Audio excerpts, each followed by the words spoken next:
we go forth, Lord, just to work in people's lives, Lord, touch somebody's life, that they would get something out of it. God, we just thank you in everything we do. In your son's name, amen.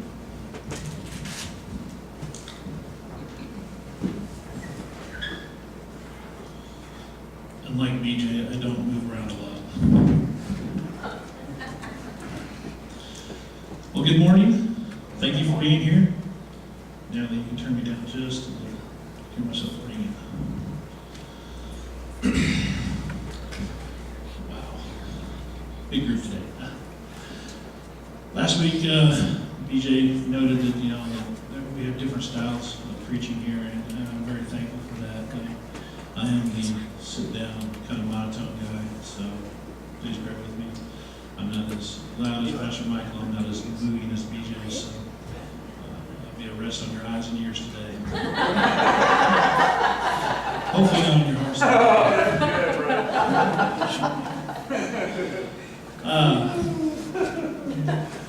When I started working on this message, and it's been a month and a half ago or so, we had some issues happen here at the church that kind of pushed things around, and the Holy Spirit worked in all that, so we just let the Holy Spirit deal with that and work through that. So my time has finally come to get this. Like I said, it's been about a month and a half in the making, so normally when I sit down and come up with a message, I'm like picking my brain, like, what am I going to talk about? In the fall, it's a little easier. I'm sitting in a tree and God talks to me while I'm sitting in a tree deer hunting. I don't have that option right now, so I try to sit back and listen to what God is saying through other people and stuff. And Michael and I were talking one day, and we were talking about how sometimes we struggle, and how life seems to get us down and stuff. And he had pointed out, I think it was Shelley you were talking to, and you said that life is a road. And it seems like we're always going uphill. There's no place to coast, because if you coast, you become stagnant and you fall backwards. So that popped in my head, and I was like, all right, what can I do with this? What can I do with this? And I looked up some scripture and stuff. And when I take a scripture verse, I like to know the context and what it's about. So I'll read before and after, so I make sure I get it in the right context. And I was thinking, the roads we travel, taking the path less traveled. And I come up with a couple of pictures to kind of illustrate this. If I'll throw that first one up there. Who wouldn't want to travel that path?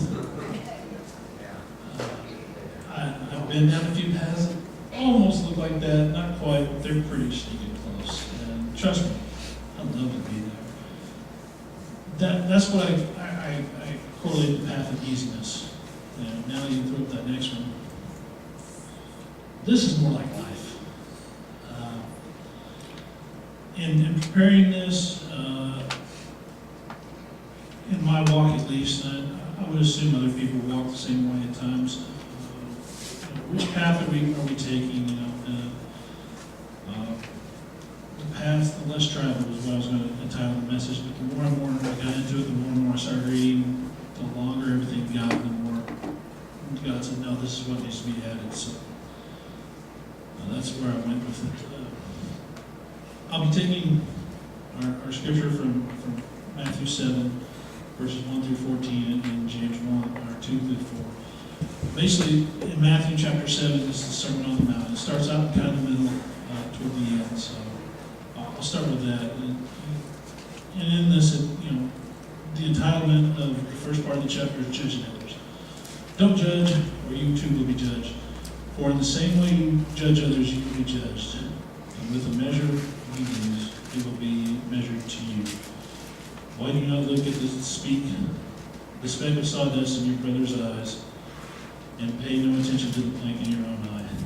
How can you say to your brother, let me take the speck out of your eye, when all the time there's a plank in your own eye? You hypocrite, first take out the plank of your own eye, and you will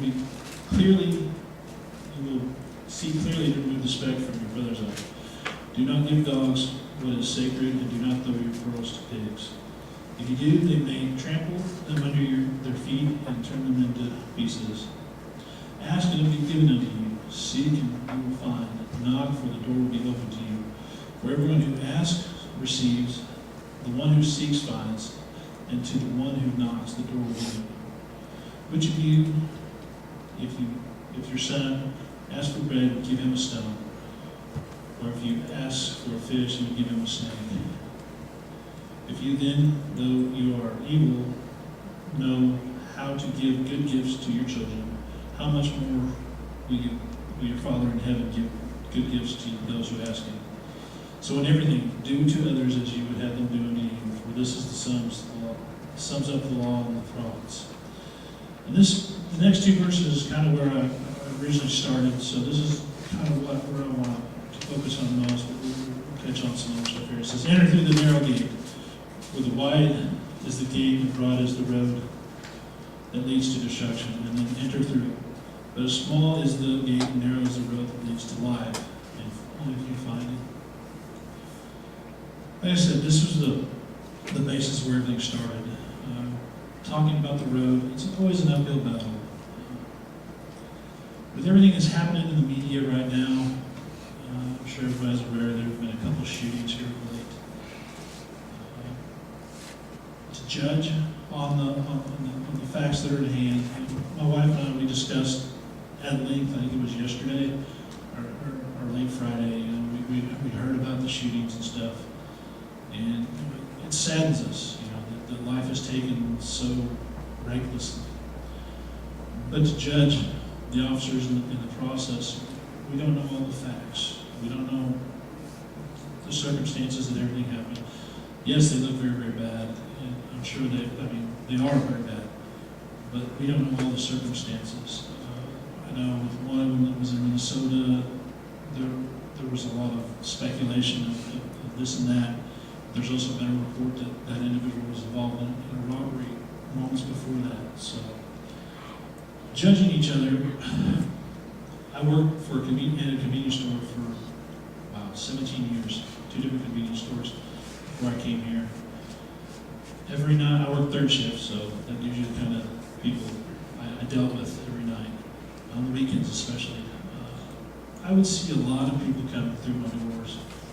And when I first started, I was quick to judge, trying to point out who was bad, who was good at all this.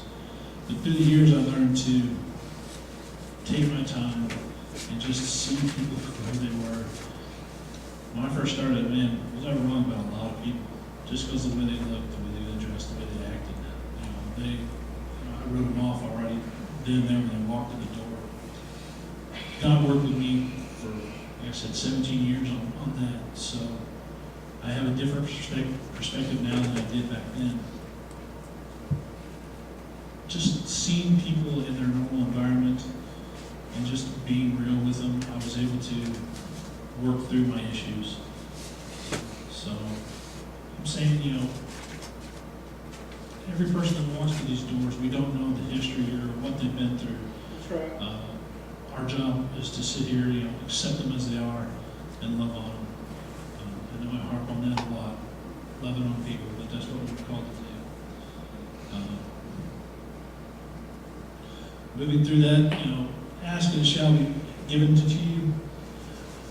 I know some people who take this quite literally. They kind of believe in a name and claim type ministry. I don't think that's what this verse was meant about. I think Jesus, in talking with the disciples and the multitude there on the mountain,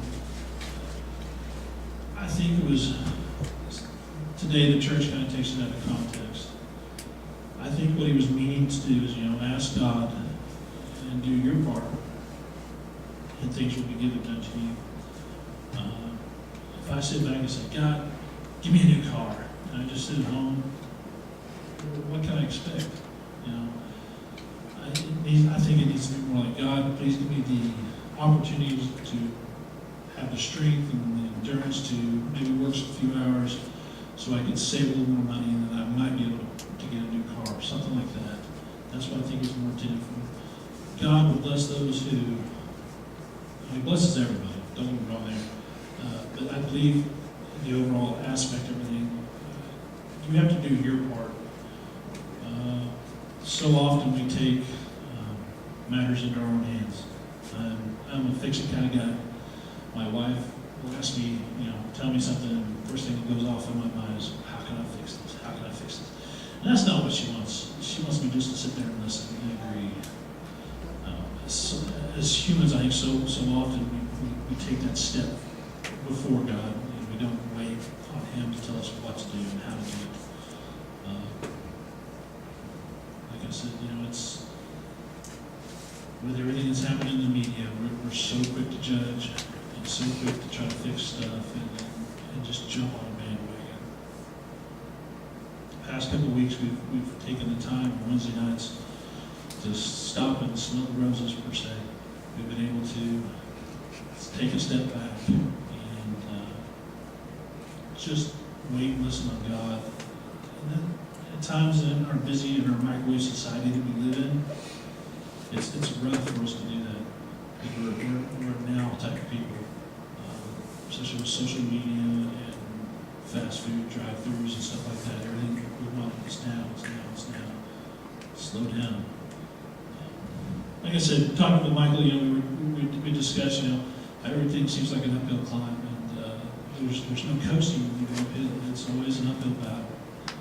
There's things that come in our way in our lives that slow us down or change our course, per se. The quickest way from point A to point B is a straight line. Well, if we always did that, how would God work on us and mold us? I think at times that uphill climb will reach a point, a plateau, where it kind of levels off. I think that's where God has given us the opportunity to rest and soak in His presence and for Him to recharge us, because He won't let us have more than we can handle. He'll never put you through anything you can't handle. Now, in saying that, there are times, like I said, we overstep our bounds and we put ourselves in places where we're not supposed to be, and then it feels like we can't handle it.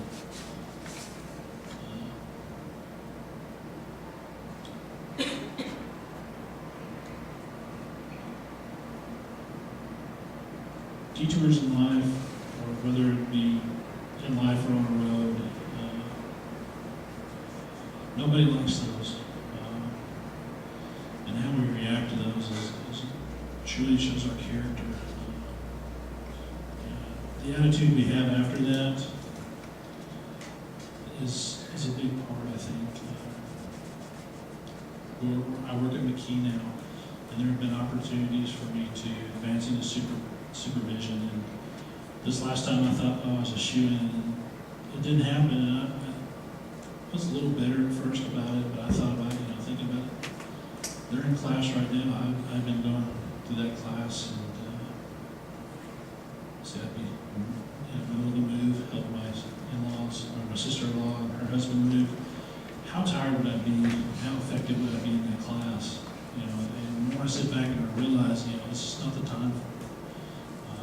God's timing is perfect timing. Our timing is not. And how I reacted to it, inside I was mad. To be honest, I was upset. I was like, man, I was good enough the first time. Why am I not good enough the second time? But in that, I was able to produce an attitude to people I saw that makes them scratch their head and go, excuse me, why aren't you mad at everything? Like I said, I was mad on the inside, but on the outside I didn't show that. I had the opportunity to witness to people I wouldn't have the opportunity to witness to. They would come and ask me, well, you were doing that the first time. I said, hey, their decision, I'm happy that where I'm at. I've got a job that pays the bills. How can I be upset with that? It's the attitude and the opportunities that we get to take, people seeing God through us. Coaching baseball, I try to tell the kids, how our attitude is, how the bad breaks that we get in the game determines how our character will be in life, and that's how people see us and remember us. So often the things I say, I get the opportunity to preach and practice on a daily basis. So, in saying that, I don't always welcome those challenges. I don't think anybody ever welcomes those challenges, because let's be honest and real with each other. We like it nice and smooth and easy, like the beach scene. But like I said, so often life is an uphill battle, and there's no time to coast. In James chapter 1, verses 2 through 4, It says, consider it pure joy, my brothers and sisters, whenever you face trials of many kinds, because you know that the testing of your faith produces perseverance. Let perseverance finish its work so that you be mature and complete, not lacking in anything. That spoke volumes to me. You can ask my kids, I'm not always the most mature individual at home. I like to tease and razz on them and just be honoring with them. But in life and in the workplace and with people trying to be real, if people can see God through me, actions speak so much louder than words. And if I can give just a snippet of what my life has been like to other people, and they can see where I've came from and where I'm going and how I've reacted to everything, that's such a testimony to people. For so long, the church has had a bad rap sometimes for, we have such a certain stigma we put on church, where if you don't dress a certain way, or you don't act a certain way, or you drive a certain car, or you don't live in a certain income bracket, you're not accepted at this church, or you'll be looked down upon. I have an uncle, to this day, I don't believe he's been back to church because of that stigma. He wasn't financially blessed as some other people. People talk down to him in church, and I think, if I remember right, he still hasn't been to church since then, except for maybe a wedding. So, I don't think that qualifies. We're a small community here in South Lone. We have the opportunity to touch many, many lives. Per capita, this is the church capital of the world. There are more churches in South Lone per capita than anywhere else in the United States. There's plenty of churches. I'm sure there's still some that have those stigmas. But here at New Praise, we try our hardest not to have those. We try to love everybody that walks in those doors. And just reiterating that, it's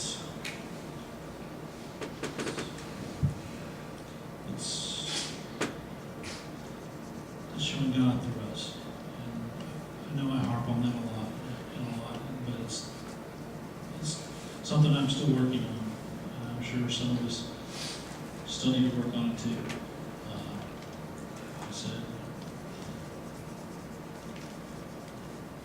my kids get kind of irritated at me. I have so much useless knowledge in movies and stuff like that. When I first started doing this, a couple movies popped into my mind. Classic Star Wars movie, it's the light side and the dark side. Which path would you choose? Another one that popped up was The Matrix. Lawrence Fishburne says, the red pill or the blue pill, which path are you going to take? Which path will you take? Trust me, that high road that never stops will eventually end up down on the beach. It's a longer path. And I believe through that, people can see God through you a lot better than just the quick and easy route down to the beach. Heavenly Father, we thank you once again for this opportunity, Lord. I just hope this has some meaning for somebody, God, the way you put it on my heart, that you did, Lord God. I just ask that we take this snippet and just, if it's a seed to be planted, we ask you to water it and harvest it, Lord God, that we just be obedient into what you have us to do, Lord God, and just ask that your Son be watching over us, Lord God, that your hand of protection be over us. We just ask these things in your Son's name. Amen. A few quick announcements. Yes, you were out here early for lunch. You won't be waiting as long as you did last week for BJ. This next Wednesday, we're going to go back to normal services. The adults will be in the back, and the youth will be upstairs. Next Sunday, Michael will be back up here preaching. We just wanted to give him an opportunity to have a break and to be with Sister Shelley with her ailment. She's doing better. Do you have a date for surgery yet? Not yet. Be praying that, keep that in your prayers, that the surgery will go flawlessly and everything will be all right. For those who don't know, Sister Shelley has had, I won't say had because I don't think she's got it anymore, stage 5 kidney failure. Doing surgery, transplant to take care of that, so that there. Trying to remember what else. We got people on vacation, Arbor and Kaylee are on vacation in Branson. My mom's taking my daughter and niece to Branson this week, so pray for them. Pray for Branson. For them. Let's see what else. But Donnie and Erica are out here today. They having a rough move. They had a rough weekend with being in the new house. They had some medical issues, so they had to have that taken care of. Jade wasn't feeling very well, so we had the opportunity to help them move some stuff the last couple of days. But they wanted to be here, but they didn't have the clothes moved over yet. They weren't for sure if they'd clean or dirty, so the rest of them getting prepared for that. So other than that, there is potluck back there. If you did bring anything, that's fine. Please stay fellowship with us. There's plenty of you. There's donuts, cookies, I saw a lot of stuff there. So if I can get Brian and Dan to come up here.